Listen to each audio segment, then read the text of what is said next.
Et pour commencer, des images en direct annonciatrices d'un très lourd bilan en Inde. En milieu de matinée, un avion de ligne d'Air India, le vol AI-171, a donc perdu le contact avec la tour de contrôle 1 minute à peine après le décollage à l'aéroport d'Ahmedabad. L'appareil, un Boeing 787-8 Dreamliner, s'est écrasé, vous le voyez ici, sur une zone habitée. Les images de la zone qui nous parviennent nous témoignent du choc de l'impact. Il transportait 242 passagers et membres d'équipage. Cet avion, il devait rejoindre l'aéroport britannique London Gatwick, où des équipes évidemment s'apprêtent à prendre en charge les familles et proches des passagers dans l'attente de nouvelles. Aucun bilan communiqué pour le moment. Vous le voyez, les pompiers et les services de secours s'affairent sur zone pour tenter dans un premier temps d'éteindre les flammes. Cet incendie provoqué par le crash. En Inde, les opérations donc sont en cours, supervisées par le ministre de l'Aviation qui s'est dit déjà choqué et accablé. Nous sommes en direct avec vous, Alban Alvarez. Bonjour Alban, notre correspondant en Inde. La compagnie Air India évoque un incident. La direction générale de l'aviation civile indienne a fait savoir que l'avion avait émis, avant de s'écraser, un appel d'urgence, semble-t-il.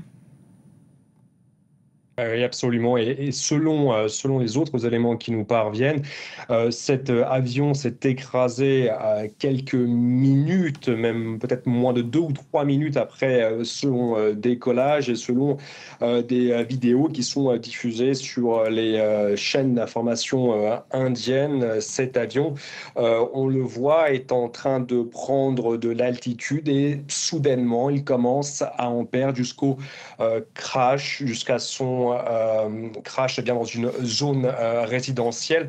Il y a également des images qui nous parviennent où l'on voit la queue en fait de l'avion qui est suspendue à des arbres ou sur les toits d'habitation. Selon également les dernières informations qui nous parviennent, parmi ces 242 passagers, il y aurait à peu près 170 Indiens et une cinquantaine de Britanniques. Cela vient de tomber, sachant qu'en plus, il y a également des Britanniques qui peuvent aussi avoir des origines indiennes.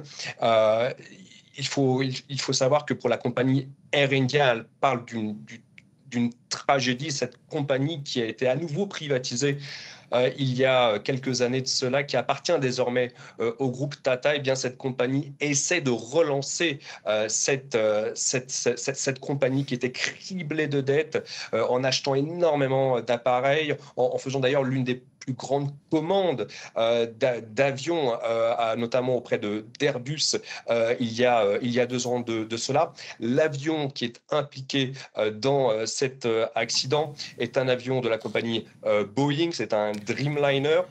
Il a été livré à la Air India en 2014, donc on peut clairement dire qu'il était récent.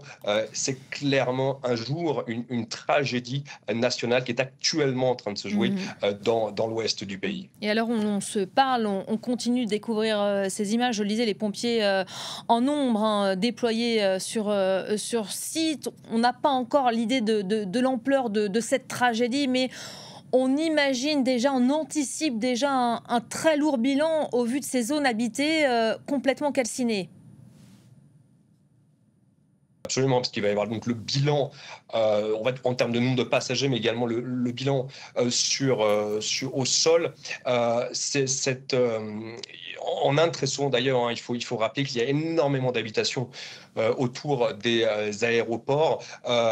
C'est un vol pourtant qui est régulier, qui relie la capitale de cette région qui est le Gujarat, cette région dont est originaire le Premier ministre indien Narendra Modi, à l'aéroport de Gatwick au Royaume-Uni.